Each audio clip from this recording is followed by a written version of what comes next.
Cumprimento a todos com a paz do Senhor. Eu sou Murilo Alencar, um dos fundadores do canal Abrajaula, juntamente com o presbítero Herbert Lins. O canal Abrajaula é um projeto de evangelização digital cuja finalidade principal é levar o evangelho ao maior número de pessoas possível, trazendo uma palavra de consolação, de fé e de salvação. Você pode nos ajudar nessa tarefa, se inscrevendo em nosso canal, deixando seu like, ativando o sininho para receber as notificações, compartilhando boas coisas, compartilhando boas novas. O texto para a nossa meditação está em Provérbios, capítulo de número 19, versículo 21, que nos diz assim: muitos propósitos há no coração do homem, mas o que permanecerá é o conselho do Senhor. A fim de entender melhor a verdade que esse versículo nos comunica, podemos repensá-lo da seguinte maneira: há muitos sonhos, muitos desejos e projetos em nosso coração, mas o que há de se realizar são os planos de Deus.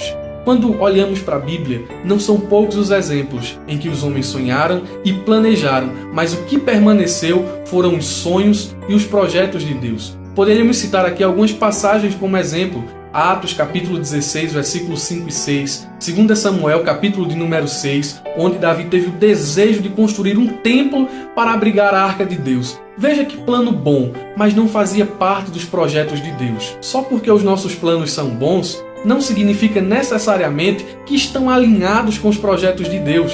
Muitas vezes podemos sonhar coisas boas, mas isso não significa que essas coisas vão se cumprir, porque Deus sabe que é sonho só enquanto sonhamos. Se isso chegar a se cumprir fora dos projetos de Deus, vai se tornar um pesadelo. Muitas pessoas querem ser médicos, outros advogados, alguns aspiram ao ministério. Mas imagina só, isso acontecendo e a pessoa olhando para essa realização, para essa conquista e dizer assim: não era isso que eu pensava, eu achava que seria diferente. Não estou gostando disso. Um dos exemplos mais clássicos de conflito de propósito está em Gênesis capítulo de número 11, onde a Bíblia nos diz que os homens daquela época falavam uma só língua e a ordem de Deus para aqueles dias era que eles crescessem, se espalhassem e se multiplicassem. Todavia, os homens começaram a insistir em um projeto falido. Eles voltaram todos os seus esforços a construir uma torre que chegasse até o céu. E viu Deus que o projeto dos homens era contrário à sua vontade. Desceu, trouxe uma confusão de línguas, de maneira que a obra cessou. Nós somos especialistas em insistir em projetos falidos,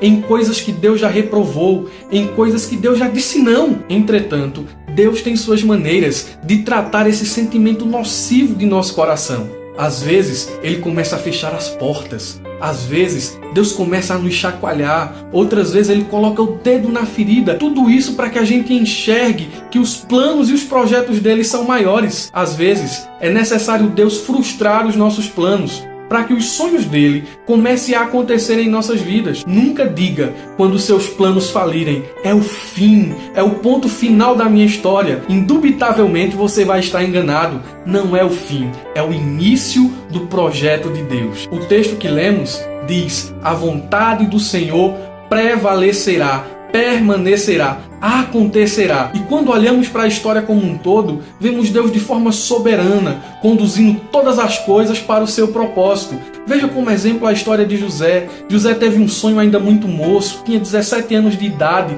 e os seus sonhos o levaram a uma cova, o levaram a ser caluniado na casa de Potifar, o levaram a uma prisão fétida, fria e escura. E lá na prisão José foi esquecido. É muito difícil enxergar o trabalhar de Deus nessas circunstâncias. Todavia, a cova, a calúnia e o esquecimento era a maneira de Deus de levar José mais próximo ao cumprimento da promessa. E olha, Deus faz o impossível para cumprir os seus sonhos, para realizar os seus propósitos. Lá no Egito não existia cargo de governador. Faraó criou um novo cargo, uma nova política no Egito para que os sonhos de Deus se cumprissem na vida de José. Deus abala o Egito, Deus abala a Babilônia, Deus abala a Pérsia, Deus abala o mundo se for necessário, mas os seus sonhos, os seus projetos hão de se cumprir. E a história de José nos ensina que existe um tipo de sonho que Deus planta em nosso coração e as suas raízes transformam transpassam a nossa alma e o nosso espírito.